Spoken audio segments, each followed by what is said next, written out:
Beliau tadi kisi-kisinya sudah diberikan ke kami untuk supaya tindak lanjutnya lebih cepat lagi. Tidak hanya itu, Bu Menteri juga menindaklanjuti ke pusat untuk pencabutan izin dari pondok pesantren ini supaya tidak terjadi di pondok-pondok pesantren yang lain. Pesantren itu berizin, izin operasionalnya itu tahun 2021. Itu sudah ada izin sampai hari ini, ya, sampai hari ini. Dari ini itu siswanya tidak boleh menerima siswa lagi. Tapi waktu sampai kapan itu kita nunggu perkembangan.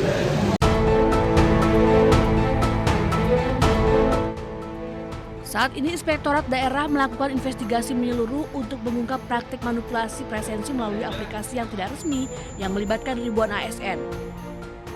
Pasalnya, absensi ilegal merugikan keuangan negara karena berkaitan dengan tunjangan penghasilan pegawai. Dari hasil investigasi sementara, ASN yang terindikasi terlibat berasal dari berbagai sektor, mulai dari tenaga kesehatan, guru, hingga pejabat lingkungan Pemkab Brebes. Sekretaris Daerah Kabupaten Brebes mengatakan kini sedang melakukan update sistem presensi dengan biometrik wajah.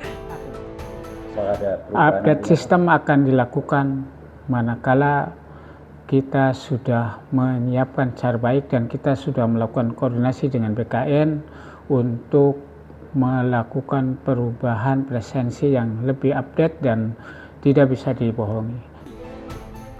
Kasus ini juga memicu audit besar-besaran terhadap pembayaran tunjangan penghasilan pada ASN.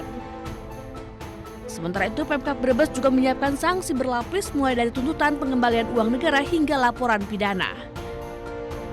Dari Brebes, Jawa Tengah, Yudi Bar, iNews melaporkan.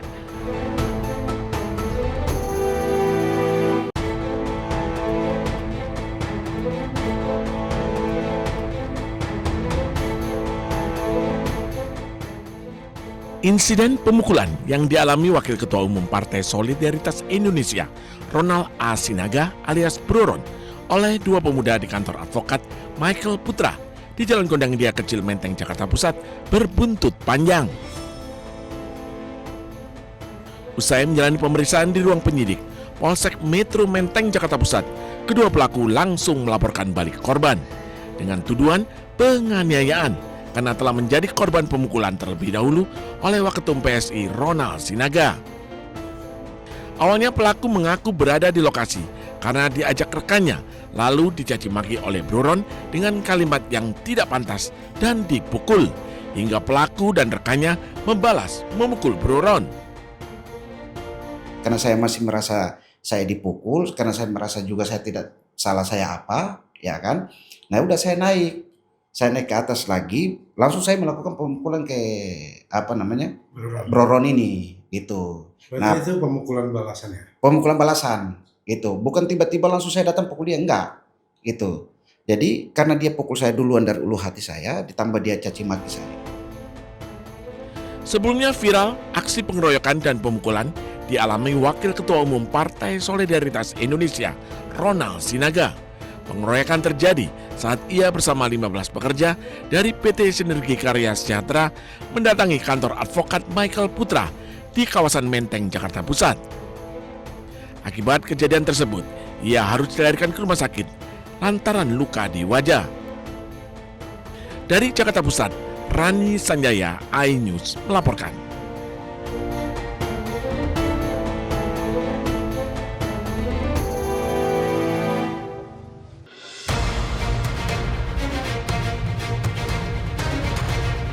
Pesawat KC-135R Stratotanker milik Angkatan Udara Amerika Serikat sempat mengirimkan kode darurat 7700 sebelum hilang kontak dan diduga jatuh saat terbang dekat Qatar di atas Teluk Arab dekat Selat Hormuz.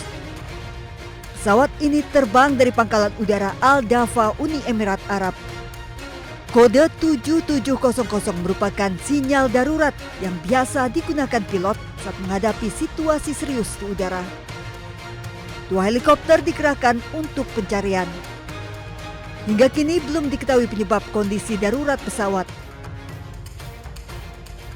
Pesawat KC-135R Stratotanker diproduksi pada tahun 1956 hingga awal 1960 oleh Amerika Serikat, merupakan pesawat pengisian bahan bakar di udara untuk mendukung pesawat tempur, pesawat pembom, hingga armada militer lain.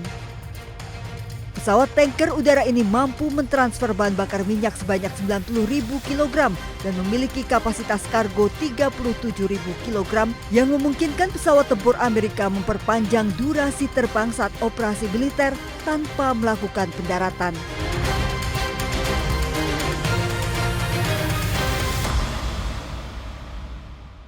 Beliau tadi kisi-kisinya sudah diberikan ke kami untuk supaya tindak lanjutnya lebih cepat lagi. Tidak hanya itu, Bu Menteri juga menindaklanjuti ke pusat untuk pencabutan izin dari pondok pesantren ini supaya tidak terjadi di pondok-pondok pesantren yang lain. Pesantren itu berizin, izin operasionalnya itu tahun 2021. Itu sudah ada izin sampai hari ini, ya, sampai hari ini. Dari ini itu siswanya tidak boleh menerima siswa lagi. Tapi waktu sampai kapan itu tinggal kita nunggu perkembangan.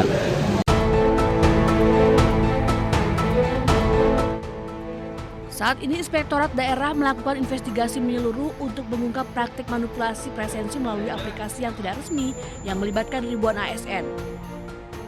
Pasalnya, absensi ilegal merugikan keuangan negara karena berkaitan dengan tunjangan penghasilan pegawai. Dari hasil investigasi sementara, ASN yang terindikasi terlibat berasal dari berbagai sektor, mulai dari tenaga kesehatan, guru, hingga pejabat lingkungan Pemkab Brebes. Sekretaris Daerah Kabupaten Brebes mengatakan kini sedang melakukan update sistem presensi dengan biometrik wajah. Update sistem akan dilakukan manakala kita sudah menyiapkan cara baik dan kita sudah melakukan koordinasi dengan BKN untuk melakukan perubahan presensi yang lebih update dan tidak bisa dibohongi.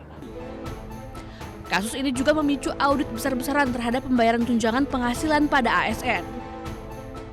Sementara itu, Pemkab Brebes juga menyiapkan sanksi berlapis mulai dari tuntutan pengembalian uang negara hingga laporan pidana. Dari Brebes, Jawa Tengah, Yudi Bar, iNews melaporkan.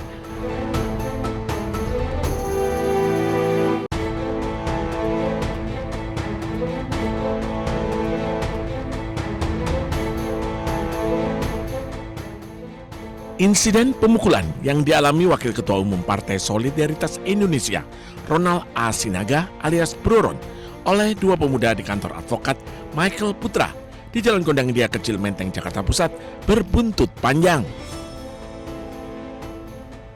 Usai menjalani pemeriksaan di ruang penyidik Polsek Metro Menteng, Jakarta Pusat, kedua pelaku langsung melaporkan balik korban dengan tuduhan penganiayaan karena telah menjadi korban pemukulan terlebih dahulu oleh Waketum PSI Ronald Sinaga. Awalnya pelaku mengaku berada di lokasi karena diajak rekannya, lalu dicaci maki oleh Broron dengan kalimat yang tidak pantas dan dipukul, hingga pelaku dan rekannya membalas memukul Broron. Karena saya masih merasa saya dipukul, karena saya merasa juga saya tidak salah saya apa, ya kan. Nah udah saya naik ke atas lagi, langsung saya melakukan pemukulan ke Broron ini, gitu. Berarti itu pemukulan balasan ya? Pemukulan balasan, gitu. Bukan tiba-tiba langsung saya datang pukul dia, enggak, gitu. Jadi karena dia pukul saya duluan dari ulu hati saya, ditambah dia caci maki saya. Sebelumnya viral aksi pengeroyokan dan pemukulan dialami Wakil Ketua Umum Partai Solidaritas Indonesia, Ronald Sinaga. Pengeroyokan terjadi saat ia bersama 15 pekerja dari PT Sinergi Karya Sejahtera mendatangi kantor advokat Michael Putra di kawasan Menteng, Jakarta Pusat. Akibat kejadian tersebut, ia harus dilarikan ke rumah sakit lantaran luka di wajah. Dari Jakarta Pusat, Rani Sanjaya, iNews melaporkan.